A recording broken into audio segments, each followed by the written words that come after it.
Bab 1146. Ambisi jahat keluarga Ni. Pong krak krak.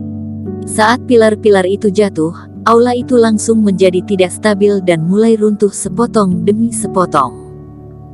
Batu bata hijau dan ubin hijau berjatuhan, dan semburan asap membubung.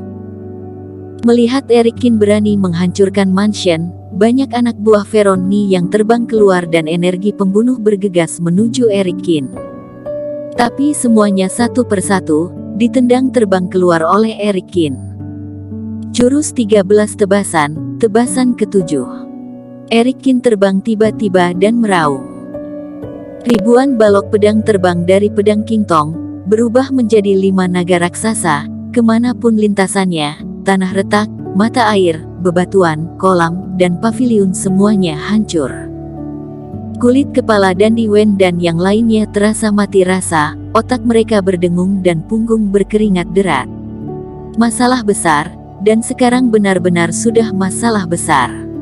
Eric Kin bergerak sangat cepat, saat mereka bereaksi, istana sudah runtuh. Sampai pada titik ini, mereka ingin menghentikannya pun sudah terlambat. Ada tenaga ahli di kedua sisi, dan keduanya mulai terbang untuk menyebarkan berita. Dalam suara gemuruh, setelah hanya belasan tarikan nafas, istana besar Veron Ni telah dihancurkan oleh Eric Kin menjadi reruntuhan.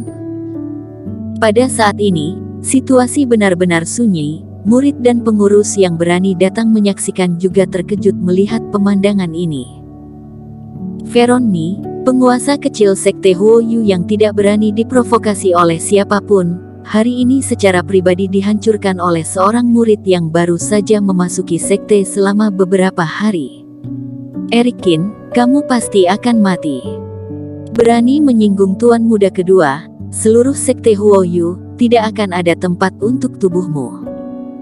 Anak buah yang terluka karena pukulan Eric Kin, semuanya berekspresi kesakitan, menunjuk ke arah Eric Kin dan mengutuk. Eric Kin mencibir, mendarat di tanah, berjalan ke arah orang-orang ini, dan perlahan mengangkat kakinya. Apa yang akan kamu lakukan? Ah! Ekspresi anak buah itu panik, berusaha sekuat tenaga untuk mundur ke belakang, tetapi semuanya satu persatu ditangkap kembali oleh Eric Kin dan dilemparkan ke tanah. Dengan suara ledakan yang membuat jantung berdebar, kaki mereka satu persatu, semuanya diinjak hingga patah. Mata Dandy Wen dan yang lainnya terbuka lebar-lebar, baru kemudian mereka mengerti maksud Eric Kin saat mengatakan gigi dibalas dengan gigi. Veron Ni menghancurkan mansionnya dan mematahkan lengan mereka. Eric Kin menghancurkan istananya dan mematahkan satu kaki mereka. Adik seperguruan Kin, kamu telah membuat bencana besar, ayo segera pergi. Kembali bereaksi, melihat kembali ke istana yang hancur dan kultivator yang meratap di tanah, Dandy Wen berkeringat deras dan ekspresinya penuh kekhawatiran. Veron Ni itu berpikiran sempit. Kamu segera bersembunyi di istana penatua ketiga dan serahkan ke penatua ketiga, biar dia yang menanganinya, kalau tidak maka semuanya akan terlambat. Jika kamu memiliki kemampuan, maka jangan pergi, Tuan Muda Ni, kami tidak akan melepaskanmu. Anak buah Veron Ni, melihat Eric Kin berjalan ke pintu, tidak bisa menahan diri dan memanggil. Mereka tahu, begitu Veron Ni kembali dari Penatua Agung, itu akan menjadi kematian Eric Kin. Ingin menyelinap pergi setelah membuat masalah, apakah kamu tidak takut teman-temanmu akan terkena balasan lagi? Anak buah yang licik bahkan menggunakan Dandy Wen dan yang lainnya sebagai ancaman. Kamu memang cukup pintar. Tapi kenapa tidak menjadi orang yang baik, dan lebih memilih menjadi anjing? Eric Kin menatap orang itu dan mencibir, menendangnya, dan langsung melumpuhkannya. Lagi pula, siapa yang bilang aku ingin pergi? Setelah melakukan semua ini, Eric Kin berdiri di titik tertinggi reruntuhan, dalam kehampaan meraih batu biru yang masih utuh, lalu perlahan duduk bersila. Adik seperguruan Kin, kamu. Dandy Wen dan yang lainnya terkejut dan cemas melihat Eric Kin benar-benar tinggal di sini. Kalian cepat beritahu Veron Ni untuk datang kemari. Aku akan melihat bagaimana dia membalasku hari ini. Erikin menatap ke arah anak buah itu. Kamu tunggu saja. Seorang pemimpin mengeluarkan slip giok dan berusaha sekuat tenaga mengirimkan suara ke Feronni. Pada saat ini, di aula mewah di puncak gunung, Feronni berdiri di depan seorang penatua berambut hitam. Penatua ini tidak tinggi, tetapi sangat berwibawa. Dia mengenakan jubah ungu dengan pola naga dan finiks yang disulam dengan sutra emas. Dia terlihat seperti seorang kaisar kuno, dengan momentum dan kekaguman yang luar biasa. Orang ini adalah ayah dari Feronni, yaitu pemegang otoritas terbesar Sekte Huoyu, Penatua Agung, Yunantoni. Di depan orang luar, Feronni yang arogan dan pemberontak berdiri dengan patuh, menunggu di samping, mendengarkan instruksi ayahnya.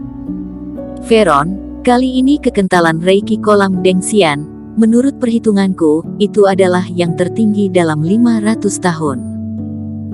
Meski Reiki terlalu kuat, akan membuat semakin sulit untuk sampai ke dasar kolam, tetapi peluang yang didapat darinya juga berlipat ganda. Yunantoni tersenyum, memandang Feronni, kamu sekarang telah mencapai kesempurnaan fase keilahian tingkat 8. Saat kamu pergi ke kolam Dengxian dan berlatih, kamu pasti akan dapat menerobos ke tingkat 9. Saat itu tiba, keluarga Ni kita memiliki 2 orang fase keilahian tingkat 9. Ayah, jangan khawatir, aku pasti akan memenuhi harapanmu. 2 orang tingkat 9, ditambah dengan ayah, keluarga Ni kita, berada di atas penguasa sekte, adalah tuan sejati sekte Huoyu. Mendengar ini, Feronni juga sedikit bersemangat. Diam. Yunantoni juga dalam suasana hati yang baik, tapi dia masih mengingatkan, sekarang masih belum bisa mengatakan seperti ini, masih harus menunggu waktu. Penatua ketiga itu disiksa oleh 2 penyakit aneh, cepat atau lambat akan jatuh ke dalam fase distraksi. Pada saat itulah keluarga Ni kita benar-benar mengungguli sekte Huoyu. Ayah, kakakku belum pernah ke kolam Dengxian, ini kesempatan langka, apakah dia tidak kembali? Feronni bertanya. Dia mengatakan, jika dia tidak berkultivasi sampai pada tahap kesempurnaan besar fase keilahian tingkat 9, dia tidak akan kembali, dan aku juga tidak peduli padanya. Yunantoni menggelengkan kepalanya dan berkata, Feron, kakak sulungmu memiliki temperamen yang aneh, dia hanya suka berlatih, dan tidak mau berurusan dengan urusan duniawi.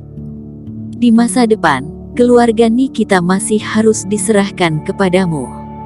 Ayah tenanglah, aku pasti tidak akan mengecewakan kepercayaanmu, Feronni berkata dengan ambisius.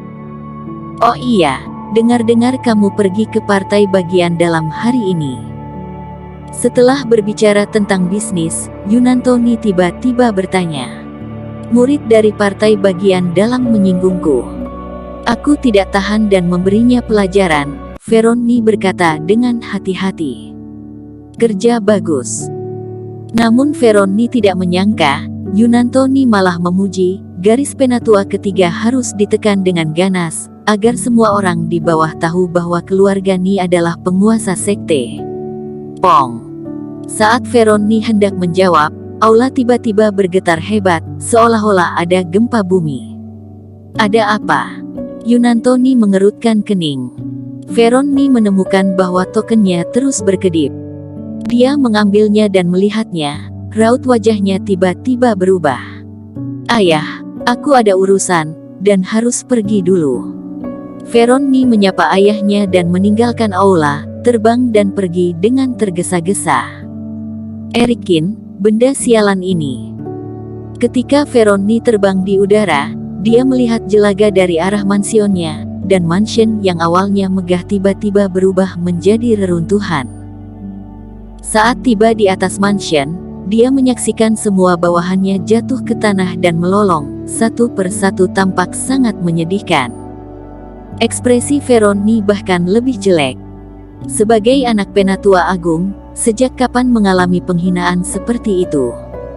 Selama ini hanya dia yang berurusan dengan orang lain dan tidak pernah orang lain yang berurusan dengannya. Kamu adalah Eric Kin. Veroni terbang di atas reruntuhan, menatap dengan cemberut pada pria di batu biru di bawah.